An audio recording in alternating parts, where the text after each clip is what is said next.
Hi guys! Magandang gabi! Welcome back po dito sa Gandara SRU channel for showbiz update. Andito na naman nga po akong muli nagbabalik. Ang nagmamaganda na yung kachismosang Kim Pao. Wala na nga pong iba, si Gandara. Yes po, mambubulahaw na naman ako sa inyo ngayong gabing ito. Upang magatid sa inyo ng latest update and fresh happenings patungkol kina Kim Chiu and Paolo Avellino. And para sa gabing ito, ay talaga naman pong mabubulahaw ang lahat ng mga Kim Pao fans sa napakaganda nating ayuda. Yes, busog na busog sa ayuda mga Kim Pao. Kasi ba naman ay mayroong punasang nagaganap. Huy, grabe. Alagang-alaga lang po ang peg. Very magsusawang peg talaga naman. Huy, pigilan niyo ako kasi talaga gusto kong umirat sa sobrang kilig. Pero bago po yan, sa mga hindi pa nakaka-subscribe dito sa ating channel, pakiclick lang po tayo na subscribe button at notification bell na nariyan sa baba para mag-updated po kayo at ma-notify tuwing may bago tayong chika at balita hinggil sa Kim Pao. Basta mga balita na may kinalaman kina Kim Chiu and Paolo Avellino, syempre, sagot na po natin yan. Pero bago tayo, ayan, nais kong magpasalamat muna sa ating mga Kim Pao sa pamamagitan ng pagbabasa ng ilang comment. So, first comment po nagmula kay Ma'am Merlita Aurea Rodriguez. Magandang gabi po, madam. Shoutout po sa inyo. So, ang sabi niya sa kanyang comment, good morning, Gandara. Nag-enjoy ako kagabi sa FB. May nakita kasi akong post ng magnanay. Naaliw ako na magbasa ng mga comment. Aba, may bagong tandem na bashers ng Kim Pao o nila Kim and Paolo. Bininyagan ko yung team nila na Janlot. Ano kaya yon? Sino yung Janlot, madam? Oy, share naman dyan. Ganda, no? Grabe pinagsasabi yung mga Kim Pao fans. Nakakatuwa. Mga sagutan nila. Mga bayarang bashers. Pag hindi maganda ang binabato ng Janlot ay yung mga bayarang bashers daw po, bumabato din ang Kim Pao. Dapat lang, wag po tayong magpatalo. Dapat lang, lalo na kung sila yung nauuna. Aba, hindi pa pwede yan. Kung marunong po sila, marunong sila mang-asar mas malakas tayo mang-asar. Charat, lalo na't sila yung loser. Meron tayong karapatan dyan na sa atin ang corona. Babato din ang Kim Pao. Tawa lang ng tawa ang lola mo. Pero minsan naman, nakikisaw-saw ang lola mo. Pero mas talaga ang tawa ko. Ang galing ng mga team Kim Pao kasi bumabato. Minsan may lumalabas sa fake news sa Kim Pao. Sumasadsad talaga ang Team Janlot sa Team Kim Pao. Matatalino talaga ang team natin. May na sa mga idol natin, sila Kim and Paolo. Na uyat? Anong nauyat po? Ako. Pero okay lang. Na-enjoy naman ako. Hindi ka ako sa kakatawa. Ang sarap palang ganun. Yung makikita mong mga post, mga ganong oras, kahit nakakapuyat. Alam niyo, nakakatawa kapag alam yung mga mema na lang yung kalaban o yung kabila. Alam niyo yun? Kapag kayong asar-talo sila. Pag magaling sumagot ang ating team, yan, nakaka-enjoy naman talaga. Yung talagang talong-talo mo sa sagutan. Alam mo yung sinimula nila pero tinapos natin. Yung wala na silang masabat. Wala na silang masabi. Wala na silang lusot. Talagang sila, plakdang-plakda. Yan ang sinasabing wag niyong dinidare ang Kim Pao. Wag mong ididare kung hindi mo naman pala kaya. 'Di ba? Ganyan Kilig sa Nako, Ma'am Merlita ha. Ang bad. Charat! Tuwan-tuwa Anyway, sabi naman ni Madam Dolores Jutba, magandang gabi. Tingnan natin si Paolo kung hanggang saan ang pagmamahal. Pero tingin ko si Paolo matino. Huwag kayong mag-alala mga fans. Ayan, ganda ng pulso nyo, Ma'am Dolores, ha? mukhang matino naman daw si Paolo para po sa kanya. Siguro kasi pag-good boy ng pag-good boy yung image si Paolo Avellino mula nung madikit kay Kiam. Pansin niyo rin ba? Di ba sa pag-good boy lang yung image niya?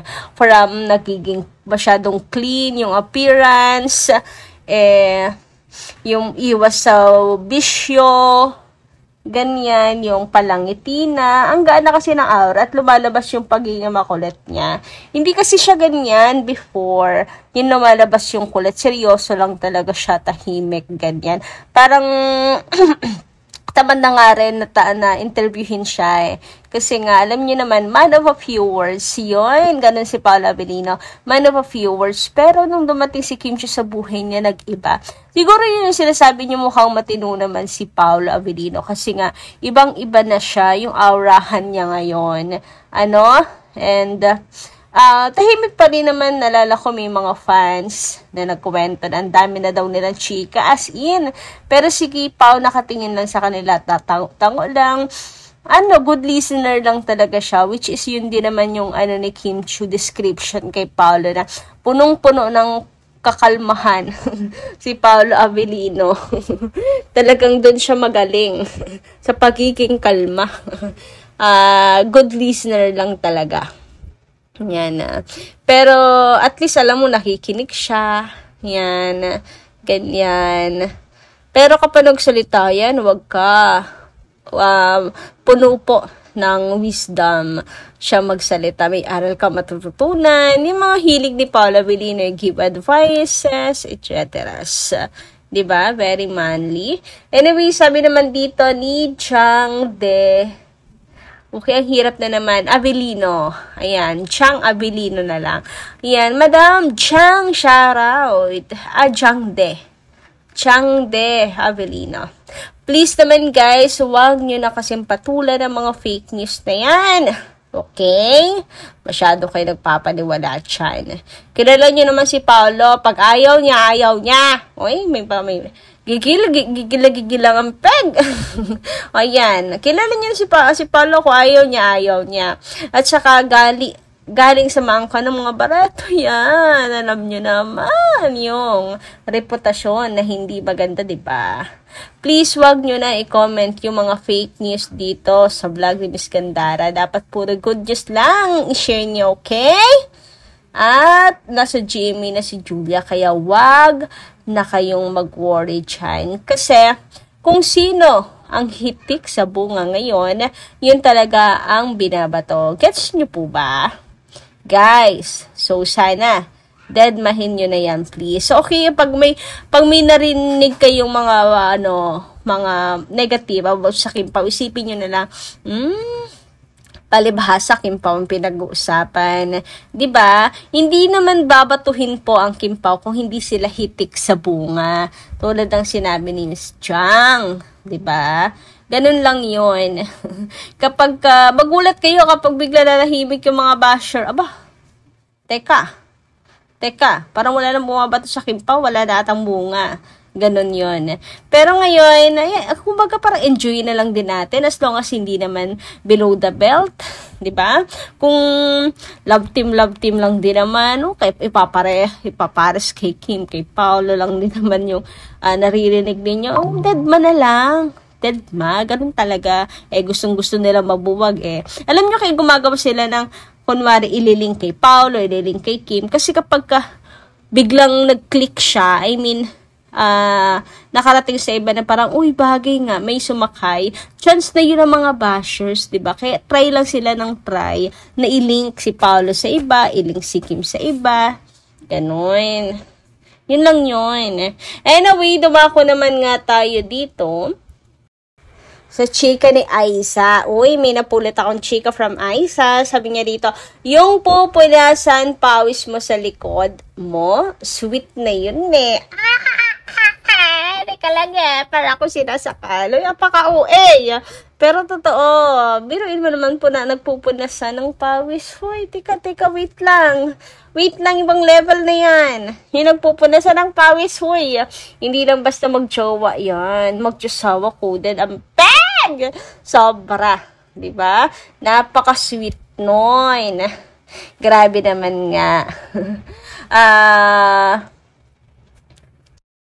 Walang picture, Miss Aiza. Sayang naman, maglapag ka ng picture para mas lalong charot lang. Syempre, privacy yun, di ba?